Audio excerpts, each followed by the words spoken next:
सहना भवतु सहनौ भुनक्तु सह वीर्यङ्करवावहै तेजस्विनावधीतमस्तु मा विद्विषावहै ॐ शान्तिः शान्तिः शान्तिः.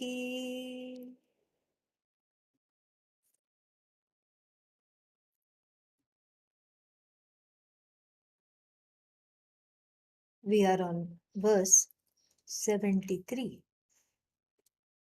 आत्माकम्पः सुखात्मा स्फुरति त्वनथ्यैव स्फुरन्ति स्थैर्यं वा चञ्चलत्वं मनसि परिणतिं याति तत्रत्यमस्मिन् चाञ्चल्यं दुःखहेतुर्मनसि मनस इदमहो यावदिष्टार्थलब्धिः तस्यां यावत् स्थिरत्वं मनसि विषयजं स्यात् सुखं तावदेव. Heavily influenced by the Brihadaranyaka Upanishad. Verses, the citation is 4th Brahmana and mantras 32 to 35, thereabouts. The next two verses are going to be, this whole section on Anandamaya is going to be discussed in this particular manner. And uh, we have seen the meaning of this earlier. We've seen it quite in depth. We have looked at, and what there is to understand now is this the connection to the Shruti. How does it connect to the Shruti, and what how the author has cleverly restated what is there already in the Upanishad. This is not a small feat. This is not like Xeroxing the Upanishad. This is not like just, restating something. That's not a small feat. Because in this knowledge, everything is a restatement anyway. Whatever you think is a statement is a restatement, because it's already everything you think you have found out has been there, done that, been there, done that, been there, done that. Everything is there. And so nothing new, nothing what the teachers haven't taught, nothing what the Upanishad has not already said. And so that, to restate that itself is a big feat, because, first of all, there is a humility involved, because you're not really doing anything new and it has already been said by the Shruti. And then, secondly, there is the grasp of the material must be very, very certain. Very, very correctly grasped material only can be restated, not otherwise. If the material is incorrectly grasped, the restatement will be rife with vagueness, errors, and doubts, uncertainties, all these things. But so that means these people who are restating the words of the Shruti have to have two things. First is they have to have the proper assimilation of the material, and secondly, they have to see something a little, extra to be able to restate that. Because, if you restate it exactly in the words of the Shruti, I mean, that's okay, but then one can just study the Shruti itself. So it has to be a little different, little extra. Some creativity is involved, and so poetry is involved, creativity is involved. And so we see how this author shines and some of the references are hidden, and then you have to really look to find them. And sometimes, like we have done earlier, and still we have not found the citations of certain things. And then some of them are very, very obvious. This one here belongs to the obvious category. So, let us just go over the meaning of the verse so that we remember what before we go to the citation. So, Atma Akampaha. Atma, unmoving, unchanging. And then what? Sukhatma. Therefore, it is Sukhatma. In other words, that which is still is of the nature of Ananda. Oh, so what does that mean? If you want to be happy, sit still. Then learn to sit still. That's what it means, okay? The more you move, the more the happiness eludes. And this is exactly what the message here is. And so this stillness, I mean, it's not about sitting still actually. It's about knowing one's nature as unmoving and totally free of all actions.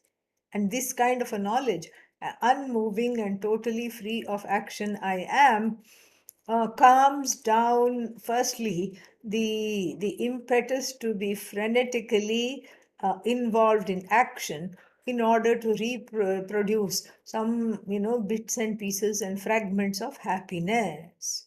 So that is the thing. So atma akampaha sukhatma spurati. Spurati means, okay, there is this Atma, uncontested, and it is in its own glory, happily sitting there doing whatever it's doing, which is nothing, doing what it knows best how to do, which is nothing. And then what? Then, then there is a dancer. And the dancer comes and whirls around the Atma. She is so talented, so clever, and the steps and everything is just perfect. What is this? This is actually evocative of a Puranic story. Lord Shiva in meditation and Parvati dancing around him. Yeah, Goddess Parvati dancing around him. And he is disturbed from the meditation, opens his eyes, including the third eye, tries to burn her down but cannot. Cannot burn her down because she is he is she. And so this is very evocative. So this apara, anya, in the form of Maya Shakti, is the one that is moving. Lasati, vilasati. And here something as purati, meaning she's obviously moving, and because she is moving, she is able to be, we are able to track her. Ah, there she goes, there she goes. Oh, oh, now she's in my head. And we're able to track her movements. And now she's in my head means what? Brain fog. That's all. And so, ajnanam attack and brain fog and all these things. And so we are able to track the movement because she's not still. She cannot afford to be still. She is throwing the creation. She's throwing the creation like a tossed salad. She's tossing the creation up around all the jivas. Mummy, mummy, they are crying, and then they are all worried what's going to happen to them. Depending on their karma, they land in under the lettuce, and then they land here, there, everywhere, and then this is what it is. So she's just having fun with her creative powers. So Spurati, she's just all over the place. And anyatha eva. Spurati. So the Atma Spurati, yeah. So this one is Puranti. Both of them are Spurati means shine. Both of them shine. He shines as Atma, embodied in Lord Shiva, absolutely still and reveling in his own glory. This is the Atma. And she also, not to be left behind, Spuranti, as his Shakti. She dances, he sits still. He sits still And then when he leans forward, he becomes she. And then we see the whole creation, aka manifestation, coming forth. It's very, very beautiful actually. So Anyatha eva sphuranti. She has her own moves. And she has her own moves. It is called Lasya. That is what the goddess moves. Maya Shakti's moves are called dance moves are called Lasya. And so then she has her own moves, she has her own drum beat, she has her own mudras, and she's she's her own being. And then what? And that's a wonderful thing. Yes, if you are able to sit and watch from the unmoving Lord Shiva's perspective, it's wonderful. Absolutely wonderful. Because you are now in the audience sitting still. Then it is wonderful to watch. Like supposing, sometimes these Kathakali dancers and these Bharatanatyam dancers, Kuchipudi dancers, they have all these wonderful ways of enacting this whole thing. And so it's very nice to sit in the audience and say, wah, wah, clap, clap, bravo, how wonderful this is. But then there is a side of this Maya that attacks the beings. All beings, but human beings in particular, which is Ajnanam. Oh, why only me? I have Ajnanam. No, no, the dog and cat also have Ajnanam, but their Ajnanam doesn't bother them because their Ajnanam does not lead them to mistake themselves for something other than, other than not knowing. It's purely not knowing. Your Ajnanam, because you don't know yourself, you make the mistake of coming to wrong conclusions about the I. I don't know myself, therefore I must be an idiot. That conclusion has no bearing whatsoever, but that's the conclusion the human being comes to, and therefore the correction is needed. So if you see Maya as the goddess, as Ishvara, as one with Ishvara, no problem. Then you can sing Namah Shivaya, each Namah Shivaya. Ardhanari Stotra, there is a very nice shloka. Ardhanari shloka, because in the tradition we have an incarnation of Bhagavan, half man, half woman. Ardhanari, half woman avatara. And, so he starts from the face all the way down. And in a clever artist sculptor's hand, even the eyes, everything, and the kind of ornaments worn by men and women, it's all beautifully depicted. In fact, the face on the right hand side will be just discernibly, barely discernibly smaller. Very interesting, very beautifully done. And so this is you can enjoy this. You can enjoy this interplay of silence and speech, of stillness and movement, and of how everything has come from this one unmoving thing, as it were. And we forget the part as it were because we are lost, mugdha. We are lost in this creation cosmology, and we cannot but be in awe as to how everything has magically appeared and is magically being sustained, as it were, and is magically being recalled when its time is up. Yet, if one is the watcher of the magic, it's a much better place to be the watcher of the magic rather than to be trapped in the Indrajala. Indrajala means magic, in the net of the magic. Because once one is trapped in the net of the magic, the net gain is ajnanam. This is what it is. This is so the trapped in the net of the magic, in the space-time continuum, in the interplay of this movement and stillness. One is born ignorant, ignorant of the world, ignorant of the truth of the magic, and ignorant of the truth of one's self. This is how one is born. And if one is a sheep, dog, cat, any other animal, there is only ajnanam, no anyatha jnanam. Anyatha jnanam means, there is mistake. Mistake is not there. There is only ajnanam. I don't know myself, simple, but that ajnanam cannot cause problems by itself. When it coexists, cohabits with anyatha jnanam, not knowing the truth of the I, and therefore mistaking myself to be incomplete and wanting, then only all the problems arise. This internalized shadow side of Maya Shakti is what is the eclipse of Atma Ajnanam and its offspring.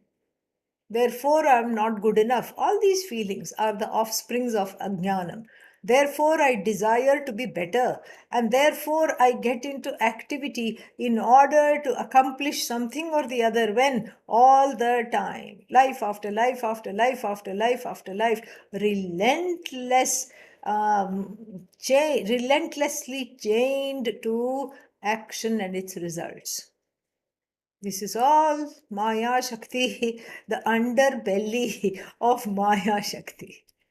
But this is not fair. How come Ishvara doesn't have the underbelly of Maya Shakti, and why me? Why I have to have the underbelly of Maya Shakti? Because Ishvara doesn't have Atma Ajnanam.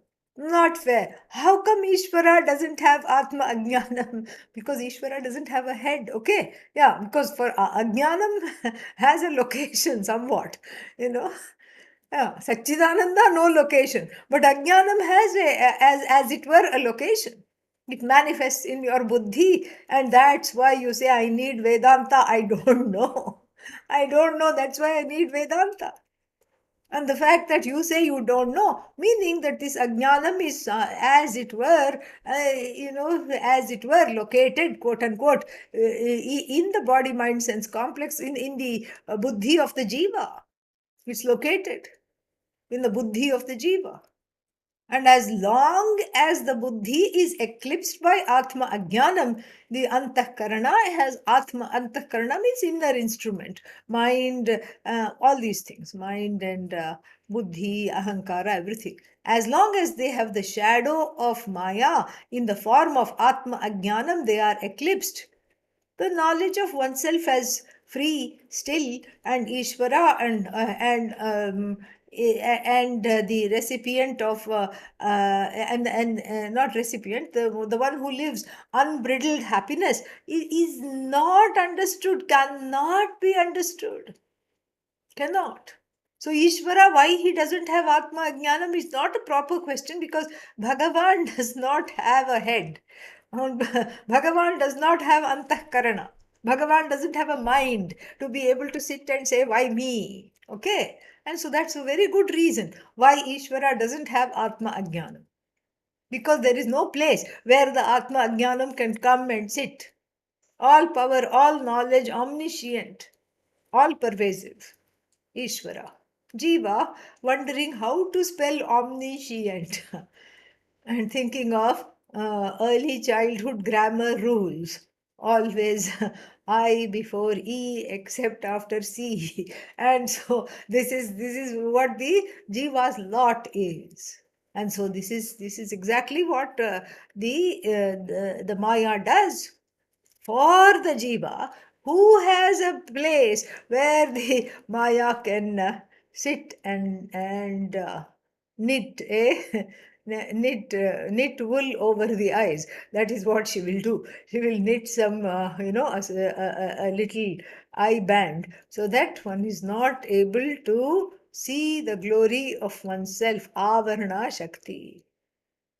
Then one is thrown off, vikshepa shakti, taking each and every name and form to be real, and and um, not understanding that which is real is not the name or the form, it's the truth of all names and forms. This is, this is the quandary, and this quandary is very well captured here. And so we have a very nice contrast in the first line. Atma akampaha, unmoving. Sukh, therefore, sukhatma spurati. It shines as I, even now. Even in the mess that is the antahkarana, the Atma does shine. And that's why the Atma has an epithet in the Kathopanishad, Gahvareshthaha. Gahvare tishtati iti Gahvareshthaha. Gahvara means in difficult circumstances. So, where do you want to find the Atma? Where do you go to find the Atma? In the most difficult circumstances. That is where the Atma shines. In the mess of the mind, in the sadness of the Antahkarana, in the anger, in the fear. That is where Atma shines. Shines, shines, shines, shines, shines. And so, this is so here is the Atma shining. And then Tad apara, the other one, she also shines. How? With her own moves, anyatha eva. Anyatha means opposite of akampaha. This one shines a steady light, like a street light that is extremely steady, a street lamp, electric street lamp. I have to add, extremely steady, and it's just in unmoving. But before the electric light came, and what kind of street light were they? They were all oil lamps, especially in the main roads, and the people were hired to climb up every evening and then make the wick little, and the wick would be already installed, and so they had to cut the wick, the burnt out wick, and there would be a little lever, and you had to turn the knob, and little bit of the wick would come out. They had to refill the oil and light it. And then, even though it had a little enclosure so that it would be protected from the wind, etc., but without a little bit of wind, it cannot stay lit up. And so, how does the street light before electricity, how did it shine? In a wave. It would just it would give play of shadows. It would just, its light was enticing. Its light would just, attract everybody, all the moths, all the flying things, patangaha. And it would just, she would go in a wave. This is the lasya and flicker. And so this is how Maya moves. This is how she shines. And then, unfortunately, wrongly internalized due to the Atma Ajnanam and the mistake made on the centered on the self. Stairyam va chanchalatvam manasi parinatim yati tatra atyasmin. So now the mind, unfortunately, under the spell of the Maya, also starts to move, internalizes the Atma Ajnanam, and then therefore it borrows the Chanchalatvam from Maya. Chanchalatvam means the moving nature of it, it borrows from Maya. And the mind shines. And unfortunately, it is incapable. Once it is set in motion, it's incapable of recalling it immediately. So, in a sense, it seems to be under the spell of something. It's almost, the mind is like a puppet. The mind is also dancing, but it is like a puppet whose strings are being pulled by some other force, and who is just helplessly flailing the arms about and dancing, throwing up the hands in despair. Oh no, what happened? How? And then, of course, everybody has a explanation. There is spiritual explanation there, which we are just looking at. There are astrological explanation. Oh, Mercury is in retrograde. That is why you are feeling like this. And this is what is happening. Don't worry about retrogrades, because something or the other will always be in retrograde. So long as the mind is not in retrograde, then you're okay. Okay. Yeah. Retrograde means it's if from the standpoint of the earth, because the earth is moving faster than that particular planet in question at that particular time for that particular period, it looks like the planet is going backwards. So it doesn't have the same kind of Shakti, etc., they say. But these are just ways of accounting for Anyatha Jnanam and Atma Ajnanam, self ignorance, and coming under the spell of Maya. So Parinatim means the change manasi in the mind, in the form of sthairyam, stability, or chanchalatvam, is totally dependent upon, it doesn't seem to be in one's hands. It's so totally dependent on some other entity whose name I'm yet to know. This is how the one feels. What is going on, one doesn't know. And then further, once one is in this conundrum, in this particular quagmire, one has to understand. One cannot but understand the connection between the chanchalatvam and dukkha. The shaky mind is subject to sorrow because it is on shaky ground, because it doesn't know who it is, because it is not only under the spell of ajnanam, but it is under the spell of the three gunas, which are the paint brushes of Maya, paint palette of Maya are the three gunas. Like we have three primary colors, and Maya has also three primary colors. They are called Sattva, Rajas, and Tamas. Rajas is a bright red, and Sattva is kind of translucent silvery white, and then Tamas is kind of gray, dull gray. And this is how all the things, the whole thing, she can paint with this palette, the entire Jagat. Plus, she has a few magical colors that come out. I mean, one would think you mix white and silvery white and red, and you get pink. No, not only, I mean, that's the logical answer. But then you get so many other colors. You get the yellows, blues, greens, violets. Everything is so vibrant. And she sits back and she admires the whole. This is a fantastic manifestation. So when she does that, she is he, understand? And when she paints, she is she. This is how he is he is she is he. There is no difference. No difference at all. And so the whole universe painted with sattva, rajas, and tamas has a kind of a what is that called? Anti-corrosive coating. The paint comes with some kind of an anti-corrosive coating. Like that, I don't know the meaning of it. I used to know, I forgot now. Some, on the upholstery and all, you spray something so that it is water resistant, Scotch Guard or something it was called. It's like that. The paint is, it appears to be resistant. So the Sattva, Rajas, Tamas is very long-lived paint. Very, very long-lived paint. Doesn't need all this pampering like, Van Gogh's art, or all these, Monet and all these things, and all those curators are just going mad because they have to, they've lost their eyesight in trying to, clean the masterpieces at the same time without letting anything happen to the paint. Here, no such care is needed.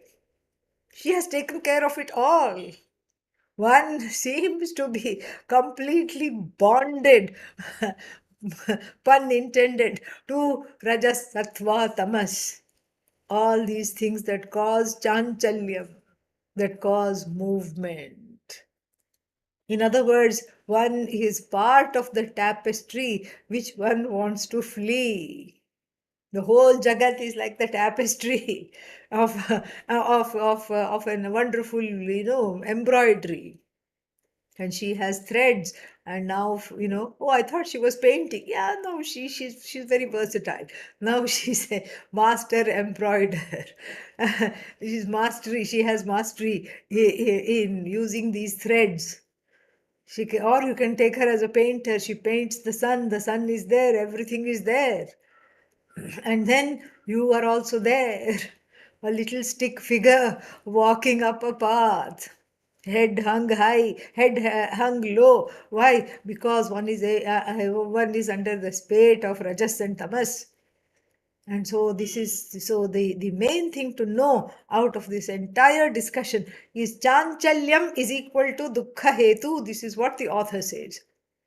Any kind of movement, and the fluctuations of emotions, movement, action, result of action, trying to change the result of action, and therefore more action, leading to and yielding more results of action, then that leads to more actions, which yields more results of actions, which are again unacceptable, because I want to be more famous, more talented, more known, more more rich, more happy, more loved, more accepted, more validated, less judged, less insecure, all these things.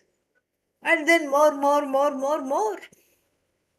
And so when you want more, you do more, and when you do more, you do end up doing some more, because whatever results come, they are not in your hands. So naturally, you are displeased. And unlike a Christmas present you don't like, you can't stand in line the next day and return it at the shop. Here, the shop, it's just a one-way gift. The prasada comes, and then you're left holding the prasada. I don't want this. Well, it is here. You have to deal with it. So, this dukkha hetu, very beautiful explanation of why dukkha is there in the heart. Dukkha is there because it is wrongly understood. The I is wrongly understood. That is why the dukkha is there.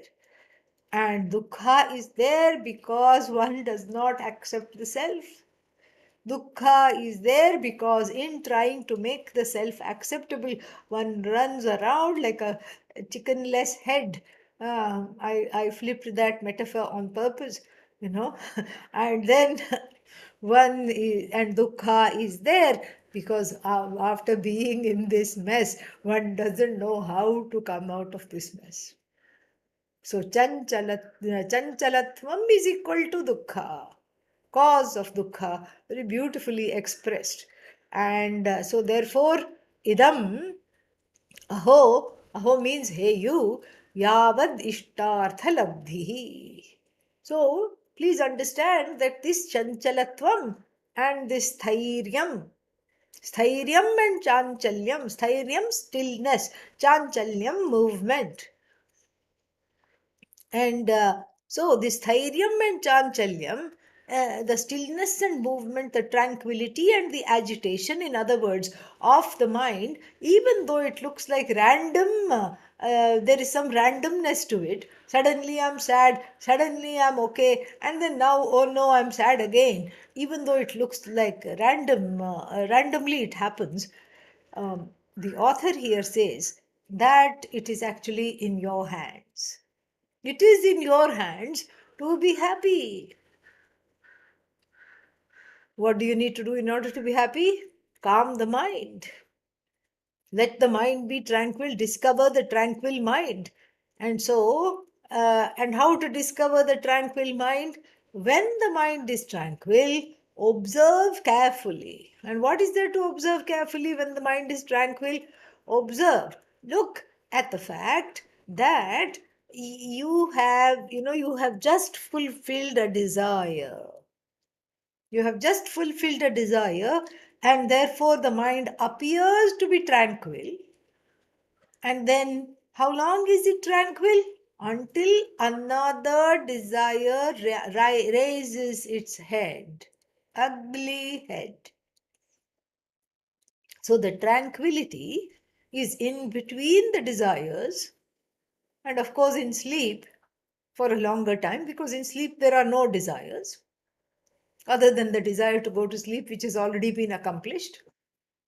So notice that the agitation of the mind is there in between the fulfillment of desires, and the fulfillment of desires not being an easy task, an easy feat. What happens then? The mind continues to be agitated. Agitation seems to be the rule of the law, and then the tranquility seems to come and go. And if you're ready for it, this is drastic Vedanta.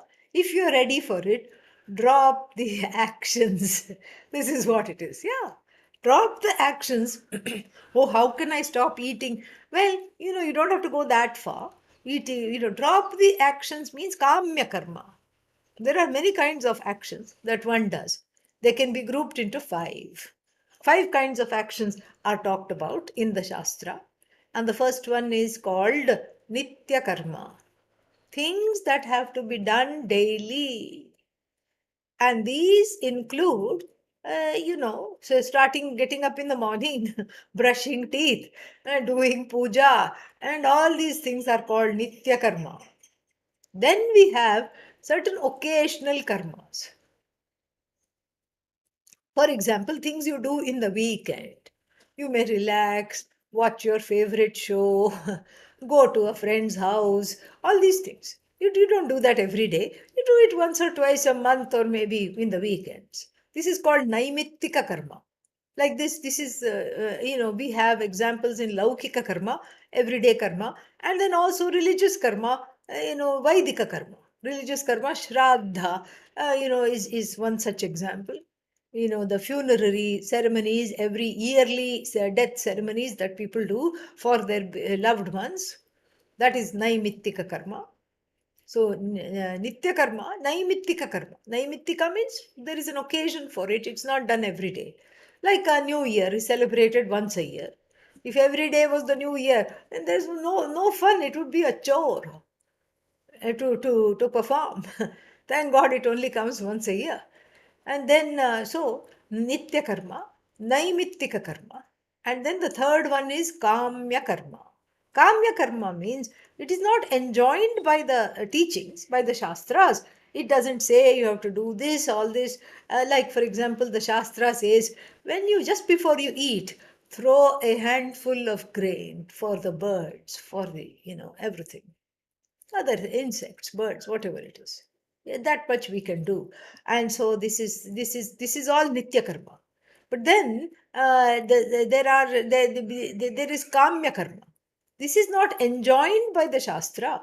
This you do out of your own free will. Kamya karma means karmas that are undertaken, both laukika and vaidika, both religious karmas, religious rituals, as well as any action in the world that is undertaken for what purpose? To fulfill desires. To fulfill desires, one goes here, goes there, tries to get a promotion, tries to get some merit, tries to get a pay increase, tries to get famous. And then, feeling like one is lacking the skill sets, one goes back to school and gets some more training, gets some more credits, whatever one needs to just get by in this dog eat dog world. This is all kamya karma. This is kamya karma. And then also other examples of kamya karma. People say, oh, I'm not having a child, I want a child. Okay, do this yajna. It is called putra kameshti yajna. This is how Lord Rama was born. Putra kameshti yajna. And ishti means ritual. Kama ishti. The word kama is there in the ishti. It is not a regular thing that is one is told to do. Otherwise, already the population is a problem. Think about if everybody did putra kameshti yajna, where will we go?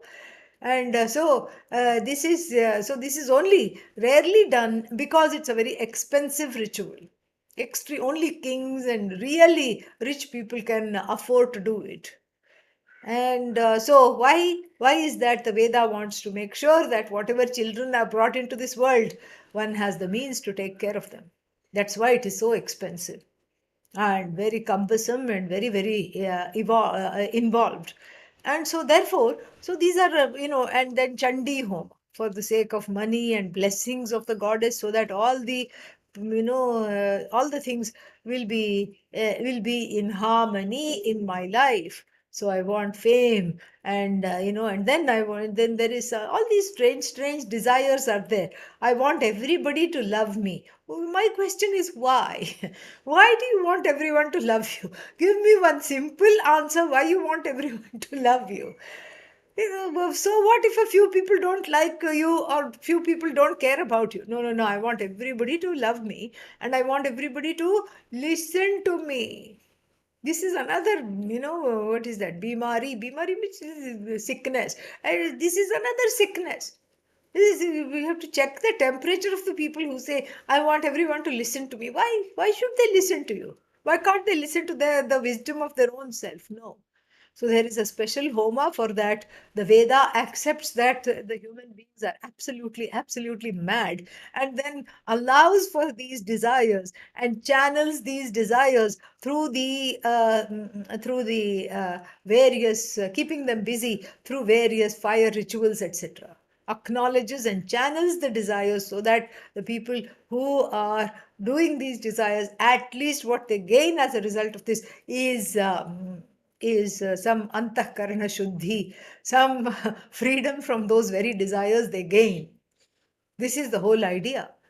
And so there is a Vashikarana mantra homa, Vashikarana mantra, and a homa for that also. And many of these, I'm told, I don't know, but this is what people say, that many of these self styled God men and God women keep doing this to increase the following.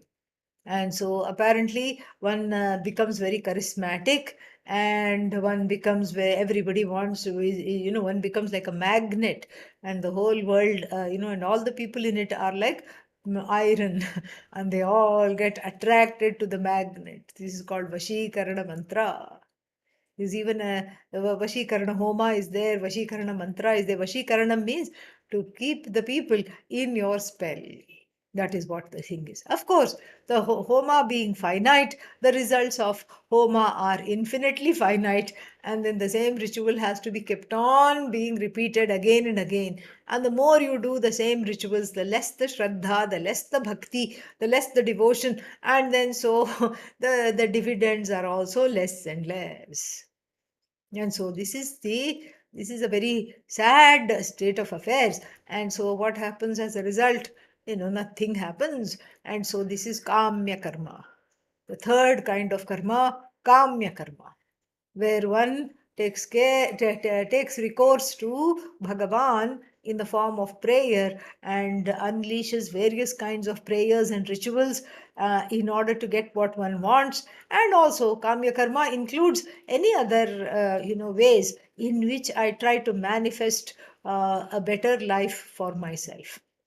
Then we have kamya karma, nitya karma, naimittika karma, and now third one, kamya karma. And then we have things that must never be done. The fourth kind of karma, pratisiddha karma or nishiddha karma. And things like not to speak the untruth, not to tell lies, and also not to hurt others with your speech, not to go against the righteous ways of life. All these things are nishiddha karma. Please do not do these things. Who will listen? No one. Because the force of the desires makes one violate this Nishiddha Karma injunction when all the time. And as a result, what happens? One has guilt, hurt, and then one has already accrued more karma. As though one didn't have enough karma, more karma is accrued.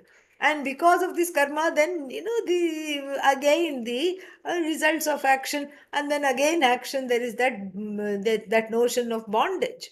One is in a permanent loop, a perma loop. And so, therefore, the last kind of karma is to at least get out of this loop a little bit. It is called prayashchitta karma. Prayashchitta karma is karma of atonement, a karma of making up, a karma of accountability. In the Hindu tradition, it's not enough to say, I'm sorry. What is sorry? You just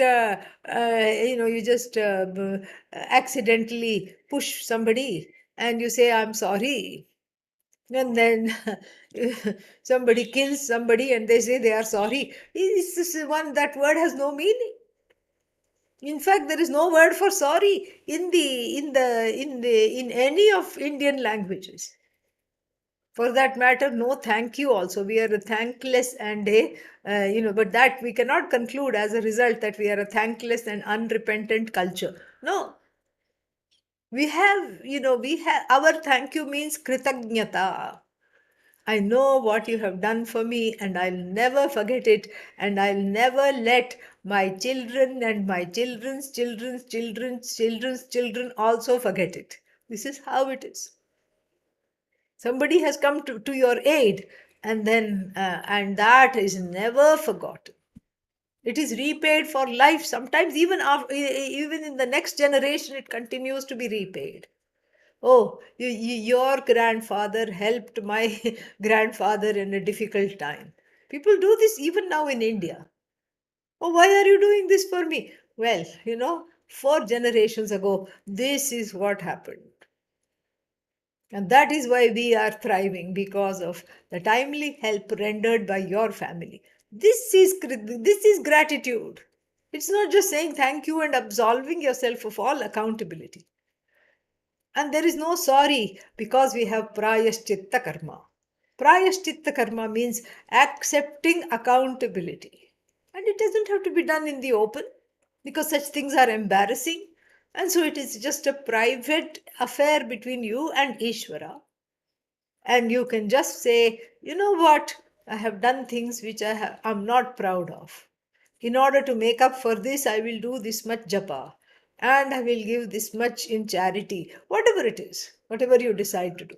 It is done quietly without advertising. So these are the 5 forms of karma. You can't give up nitya karma and still expect to have friends, okay? Because that means you stop brushing the teeth, you stop showering, all these things. So nitya karma is it's compulsory. Naimittika karma, or you can give up, but then you may need not give up. So it's okay. It comes once in a while and you enjoy that, or you do that because it needs to be done, whatever it is. Then you can't give up the concept of pratishiddha karma. If you say, I'll give up nishiddha karma, I'll give up whatever is not to be done and continue to do them, that is a perilous state. And then you can't give up prayashchitta karma, the karma of atonement type karmas. If you give up, then there is no redemption for you, and you'll never come out of this guilt and hurt. So the only optional karma to give up, the truly optional karma to give up, is kamya karma. That is what is connected to the stillness of the mind, really. Nitya karma, naimittika karma, nishiddha karma, and prayashchitta karma do not cause agitation for the mind. They are simply things to be done or not done in the case of nishiddha karma, and one goes about one's way. The problem comes in kamya karma. I am the agent of this desire, and I mistakenly think myself to be the agent of action, the agent of reproducing the objects of desire, whether it's a person or a thing or a event or whatever it, or a circumstance that I want to produce. So I mistakenly classify myself as the one who is reproducing the desire. And then, of course, since one is not, the results of the action is not in one's hands, then what happens is, of course, the dukkha comes, the mind gets agitated. This is what happens. Dukkha comes because of the fact that I thought I was in charge, but I'm not. I took care of all the variables, every single variable. But then what happened? The opposite of what I wanted happened, because there are hidden variables that I did not take care of. This is exactly, this is exactly what happens. In the Bhagavad Gita also we find this. The difference between failure and success is taking care of, not taking care of or taking care of, respectively, the hidden variables. Duryodhana and Arjuna both showed up one afternoon in Lord Krishna's house. Lord Krishna was sleeping. I mean, as though, of course, the Lord of the universe cannot sleep, but as though, resting. Afternoon nap. Duryodhana, in all his aplomb and uh, ego, came and stood at the head of the bed, because it's not okay to wake up a sleeping person. See, that's one more example of Nishiddha karma. Do not wake up a sleeping person. Yeah, that's why I don't wake up anybody in the class who is sleeping. Okay. Yeah, I'm just following the I'm just following the Veda. And so then so then what happens? Then we have the Arjuna also coming in little later, and he stands reverentially at the feet. Then this one pulls a chair and sits on the head, literally, of the Lord. And then when Krishna wakes up, I mean, if you're lying down and you wake up, you see who is at the feet. You don't see who is at your head, because that's over there. You see straight ahead of you. Oh, Arjuna, you have come. And Duryodhana throws a tantrum. I was here first. Me. Look at me. I'm here. Oh, you're here. You are also here, Duryodhana. And Lord Krishna knows they haven't come to have chai and biscuits, okay, in the afternoon. That's not why people visit the Lord. They want something bigger than that. Chai is easy to serve, that's not the issue. So they have come to ask for something. And Lord Krishna says, you may have come first, but I saw him first, so he gets the first chance to ask for what he wants. Duryodhana could only P-R-E-Y, pray. He did not know how to P-R-A-Y, pray. He did not know at all. And so then what happened? So he completely, if he could have prayed, he would have prayed at this time. Oh Lord, please let Arjuna not ask for the invincible army of Lord Krishna for this Kurukshetra war, because I want that invincible army. He would have prayed. But then what happened? Arjuna said, I just want you to be with me. No, no, no, no, no. How you want me? I don't fight. Don't you see I have a Swiss flag on my house? I'm neutral. I don't take sides. I don't go here, go there. Don't do anything. I'm not, going to fight the war. No, I will. So you please decide. Arjuna, do you want a non-fighting me, a non-fighting Krishna on your side or with you, or do you want a fighting army who can only destroy one another? Nobody can destroy them. Even faced with such a what to Duryodhana was an obvious choice. Arjuna said, Krishna, you please be with me. That's all I want. I want you with me. A non fighting me, yes, a non fighting you. That's how Krishna ended up as the charioteer. Because you can't just hang around in the battlefield and attract all the arrows. So he said, okay, let me do something useful. I'll be the charioteer. But you see what a wonderful protection it was for Arjuna. Every arrow that is cast has to pass through Lord Krishna before it touches him. And Krishna, being immortal, it's immune. So many arrows were warded off. And in the olden days, they had mantra powered missiles with people's names on them. These smart bombs are nothing these days. Before they, it would only kill the person whose name was on that particular astra. So Karna, fighting on the side of Duryodhana, had this very deadly weapon called Nagastra, which as soon Astra means things that you throw, Shastra means things that you wield, okay, like club and mace. Astra from us to throw. So, asanat trayate, that is astra. When you throw, you can protect yourself.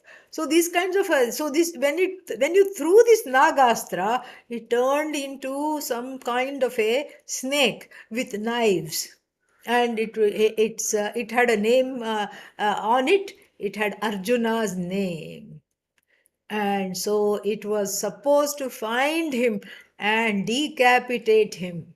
That is what it was supposed to do. The Nagastra was deployed, and what did, it came straight at the chariot where Arjuna was sitting. But the Lord at the helm of the chariot slightly dipped the chariot, made the horses go down on their knees, so that the Nagastra just knocked the crown of Arjuna's head, and then it was as good as deployed. Only one time deployment possible. And then his neck was spared. 6 inches he dipped the chariot, made the horses kind of crouch down so that Arjuna's head was saved. He had insult, of course, but no injury. It's insulting to lose the crown in the battle, that was part of his karma, but no injury came to him. This is all the hidden variables. And the hidden variables, if they are taken care of, then that is really success.